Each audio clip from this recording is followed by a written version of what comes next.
Hi, I'm Megan. And I'm Andrew. And welcome to Cooking Stage Left, the show where we teach you how to make something delicious. So what are we making this episode, Andrew? Well, today I'm going to teach you how to make my Veggie Bolognese. Okay, so Bolognese, first of all, so we don't get a whole lot of like comments, Bolognese is a meat sauce. We're not using meat, right? We're using veggies. Right. And the thing about this Bolognese that's going to make it like a meat Bolognese, it's going to have like a similar sort of like texture to a meat Bolognese. And we're going to cook it for a long time. That's something about a Bolognese sauce, right? Yeah. So this will be a 4-hour episode. No, we'll cut it. We know how to do that. We'll edit it. We do, yeah. And so, but so the cool thing about this Bolognese sauce is that if you want to eat a whole bunch of vegetables, but you don't want to act like you're eating a whole bunch of vegetables, you can shove them all in the Veggie Bolognese. Or if you know somebody that like doesn't really like vegetables and you think they should eat some vegetables, you can shove it in the Veggie Bolognese, right? Great. And so, it's a lot of fun. It's delicious. Yeah. I've been making it for years, and then it's also really versatile too. So Awesome. you can make pizzas out of it. You can make lasagna out of it. You can use it just as you would a Bolognese on pasta. Sure. And it's kind of fun to make. It's also just sort of like a cool cooking technique thing. So we'll be, cooking and stirring for a while and, talking about how all the veggies like blend together. Awesome. All right. So Great. Veggie Bolognese. Here we go. Here we go. Curtains up, burners on.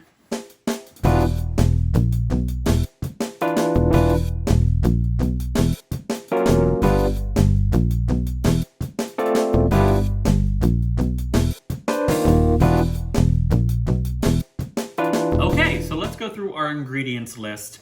It looks like a lot of ingredients, but really, it's when you think about it, it's not too many. It's a lot of things you're going to have in your pantry already. Great. And then it's just grabbing a couple things fresh.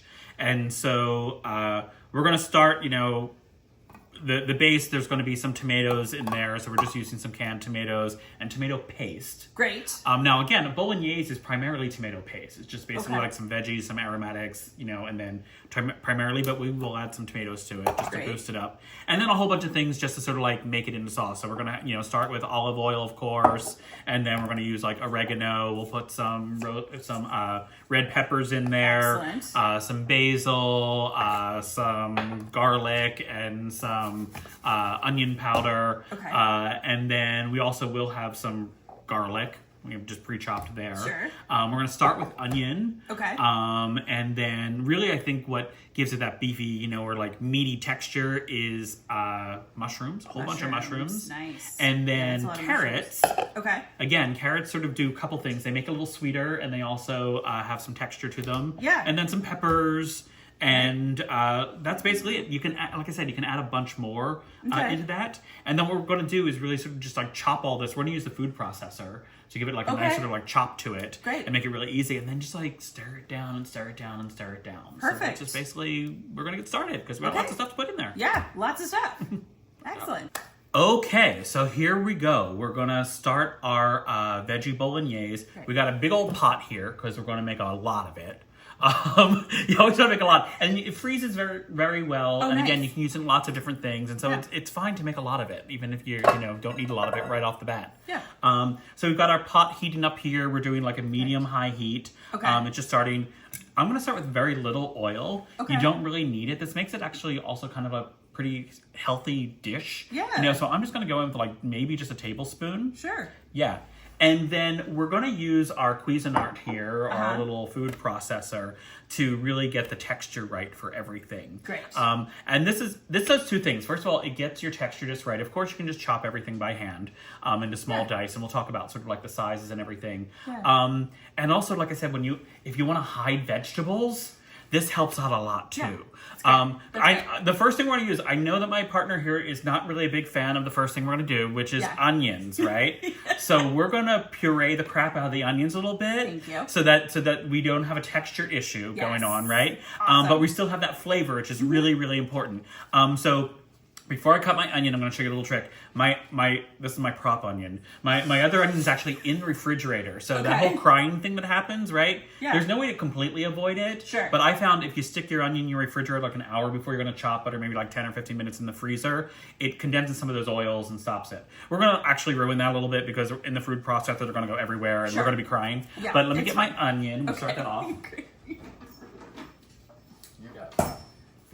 Cool onion. Cold onion. And again, our pot is getting hot there. And this is kind of the way you're going to treat all your vegetables. You're just going to chop them up just enough to get it into your food processor. Okay. Blitz them a little bit and then throw them in your pan. But we're going to do that in various stages. Okay. And really, like, when you put them in your pot is really going to affect the texture too.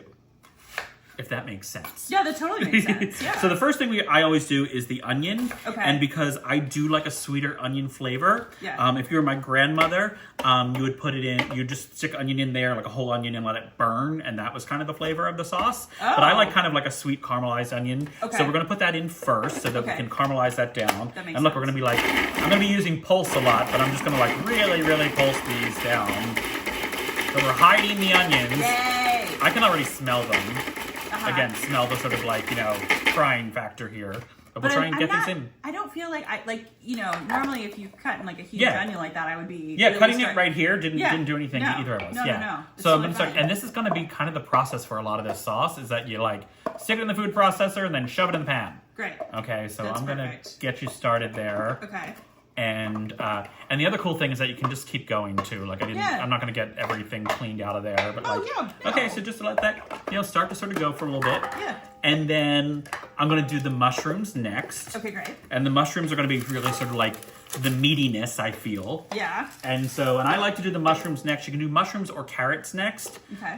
Because those are the things that like are gonna be like the meatiness and need to cook down a little bit more. I'm gonna do but I like to do the mushrooms. I like to really cook the moisture out of the mushrooms, so I do those next. That makes sense. And I'm gonna do them in batches here, so I get the right consistency. Okay.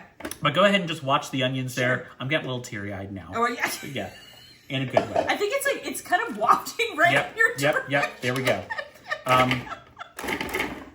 Now you don't rinse your mushrooms, correct? I did already. You did already. Okay. I cleaned these up a little bit. Good point. I cleaned them up just a little bit. I didn't use a whole bunch of water. You can go more. Like I usually say, don't put a whole bunch of moisture in your mushrooms because then you have to cook them out. Yeah. We are going to be cooking this a while, so it's okay to sort of like Okay. Yeah. Okay, that's good. Yeah, because when we did the Portobello pizza episode, oh, there it is. Yeah. There's my watery eyes. Yeah. When we did the Portobello pizza episode, like I was shocked at how much moisture was in those Portobello caps. Yeah. So it's so interesting because usually I usually like wash the heck out of my mushrooms, right? But it's good to know there's a lot of moisture in there. Yeah. And you can see sort of like the texture that I put these down to, right? That they're just sort of like pea size, and a couple of them didn't cut all the way down, so I just pulled those out and go in the next round. Sure. And some of them are these kind of big and meaty. Yeah. Put them in now, and we're just gonna cook down. Oh yeah. Yeah, and you can just let it sit for a while. Okay. I mean, I would say you can literally do the onions for about 10-15 minutes. Oh, so we'll just okay. let it go. Yeah. Great. Perfect. Okay, so our first sort of round of like onions and just a little bit of the mushrooms in there have been cooking down for a bit, and we kind of let it.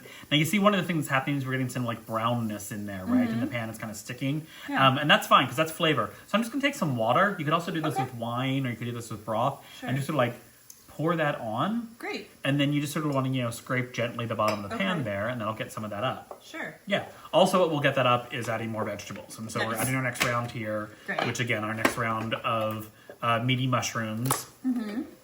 And so this is the whole process. We're just going to do time by time and just sort of like cook it down for a while, cook it down. This is not fast food. This is slow food. Okay. And we're just going to continue this process. We're going to get all the mushrooms cooked down. Great. And then we're going to move on to the carrots and the peppers. Okay. And then we're going to put in the tomatoes and the spices and herbs.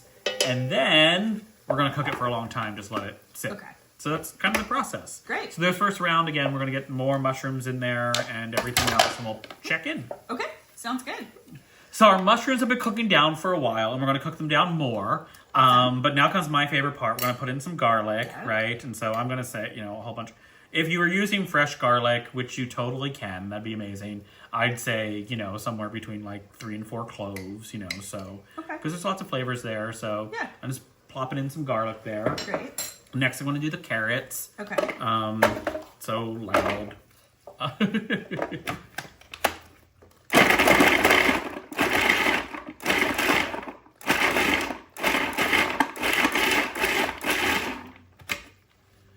And again, you just sort of want to get them kind of like, chopped to, there's some bigger pieces in there which will go again and take them out again, but like just into sort of like what would it sort of look like ground meat, right? Yeah. That's sort of like and these will this is the next thing that sort of cooks down a bunch. Okay. And all the caramelized flavors that you get from the veggies here is really what makes this delicious and keeps going. And don't be afraid to like let it burn a little bit on the bottom, like let it sit for a bit, and then you can just put some water or some more veggies in there. We're just gonna keep going. We're just gonna keep going. Add in veggies and cooking down. Okay, so our first round of veggies is really well cooked down. And you can go further than this too, but we've got it nice and sort of like a lot of the moisture's coming out of there. And again, the idea is to get all that flavor sort of stuck up against each other, right? So like you're cooking off the moisture, and then we're going to add more moisture in to sort of bring that flavor back. So this is our onion, our mushrooms, our carrots, and our garlic. Yes. We're going to do our peppers next. Okay. And you notice I'm not being real specific about the amounts of things that you can do here. You can kind of make that up as you go. Sure. I'm, again, making a lot. And so I've got 2 peppers that I'm going to do. We did about a pound of mushrooms, a pretty big onion. Yeah. And so that's the measurements. The measurements are whatever you feel like making. Great. So we'll get this peppers in. And then once we get the peppers in, we can kind of add in all the other stuff. Okay. And then just kind of like let it sit. And that's really, again, the key to a traditional bolognese or this bolognese is to let all those flavors really marry. Okay. But the reason we sort of don't put it all in at once, again, is to sort of like pull some of these moistures and create like a meatiness from the mushrooms and the carrots and a caramelization from the onions. Yeah. So again, it's not complicated, right? It just takes time. It just right? takes time, You know, which is kind of fun if you want to spend a day in the kitchen. So here we go with some peppers. Ooh, so pretty. Yeah, very pretty. I love the flavor that bell peppers give to things. You can leave them out if you don't want to put bell peppers in, but I kind of love this. And I feel like they give a really sort of, again, like a sweetness to it. And again, the moisture in the bell peppers is going to pick up some of the flavors that might get stuck to the bottom of the pan. Yeah. And now I'm going to start throwing in kind of our herbs and spices. My big 2 are basically oregano and basil. That's what I use to make everything taste like Italian. So big handful. That was about a tablespoon of oregano and maybe half as much of that of basil. Okay. You can use fresh herbs for this if you want. I find that dried works really well, especially when you're going to cook something down really well. I'm going to put a little bit of fennel seed in there. Yeah. And that's going to go ahead and give it a little bit of like a sausagey flavor. A touch of roasted or red pepper flakes. Okay. I'm going to maybe go bold and go maybe like a half a teaspoon. Nice. I know we put regular garlic in there, but I'm also going to put some garlic granules in there because why not? Both give it a different flavor. And then some onion flakes. There goes the pot. There goes the pot. Again, different flavor, different texture. Okay. Now is when we're going to put some tomato paste in there. Okay. And with a traditional bolognese, kind of all you use is tomato paste. This helps thicken sauce. It helps give it sort of, again, more of a roasted flavor to it. So I've got a tube here, and I'm going to put maybe like about a tablespoon and a half. And you mix that in. Okay. Again, even though we're using some canned tomatoes, we're using the tomato paste. They both kind of do different things to give it flavor and give it different textures to it. How would you describe the tomato paste versus like regular tomatoes or tomato sauce? Tomato paste is concentrated, so it's really got, again, its job that I've always sort of understood it is kind of like to thicken things. Okay. And it doesn't taste as raw. It takes sort of like some of the raw flavor out of the tomatows. Oh, okay. Yeah. So you see, basically we've just got a big veggie paste right now. And I'm not going to lie, it doesn't look that attractive, I'm guessing. But now we're going to add in our canned tomatoes. Okay, great, yeah. And we've been rolling this at the same heat for a long time. So we've been rolling this at sort of like a medium-high heat. Okay. And I do have these fire-roasted tomatoes. That's just kind of what I like to get for the most part. Yeah. So 2 cans of fire roasted 2 cans, tomatoes? Okay. yeah. The small cans, so about 28 ounces altogether, or one of the big cans. Sure. You can use less if you want. Again, a traditional bolognese wouldn't have that much tomato in it. So now, lots of black pepper. Yeah. Because again, just something that I kind of like. Mm-hmm. And now you've got your, bolognese sauce there, right? Your veggie bolognese. And you just want to mix this in. And what we'll do is we'll sort of like let this come up to sort of like a simmer, like a boil. Okay. And then turn it down and let it sit for like an hour. Oh, okay, great. Yeah, and that's kind of the magic there. Yeah. Everything's going to come together.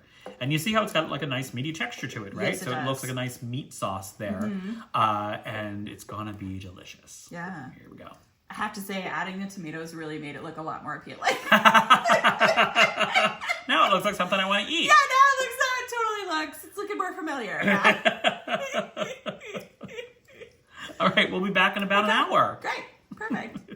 Okay, so we're back with our veggie bolognese. Again, we put all the ingredients in towards the end. We just put it literally on very low on the stove for well over an hour. Checked it every now and then, gave it a stir. Sometimes we kind of like cracked the lid. Sometimes we put it back on, depending on like how moist or how dry it was getting. So just keep an eye on it a little bit, keep an eye. But there it is. There it is. Wow. Boom, boom, boom. Oh my gosh, I just got a waft of the smell. It smells so good. And again, all veggies, but looking like a very nice sort of like, meaty, mouthfeel sauce there. Yep. So let me just go ahead. I'm just going to spoon a little bit of this out. Okay. And we're going to taste a little bit with some pasta. Great. I'm not mad at that. Cool, let's get Awesome. some pasta here. Yay.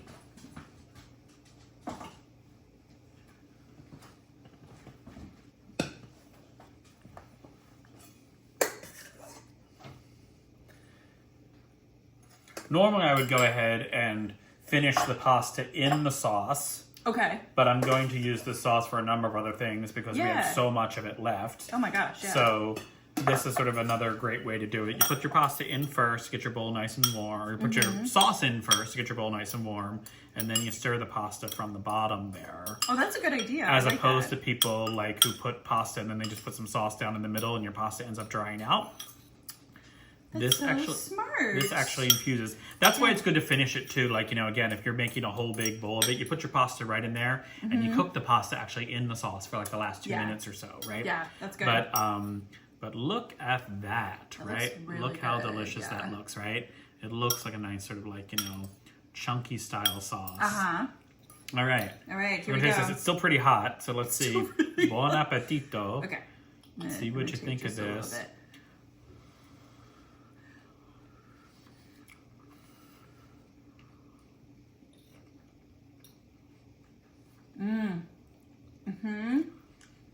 Right?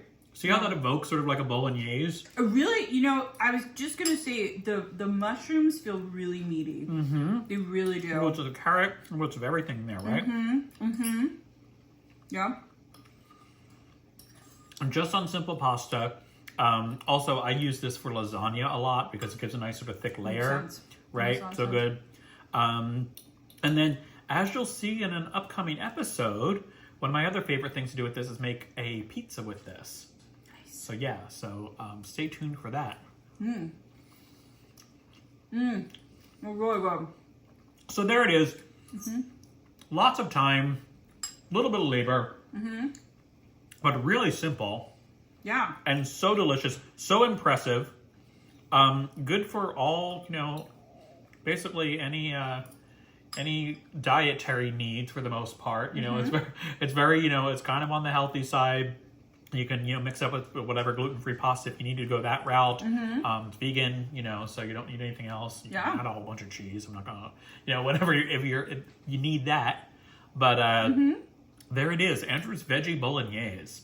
Yeah, try it out some Sunday. Yeah, there you go. Seriously. Yeah. Once again, I'm Andrew. I'm Megan. And this has been Cooking Stage Left. I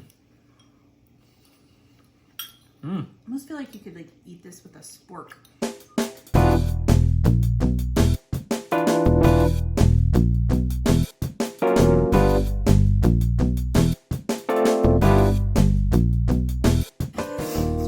We're already making good content.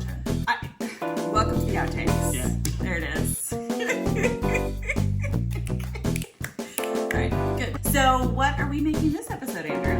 Well, today we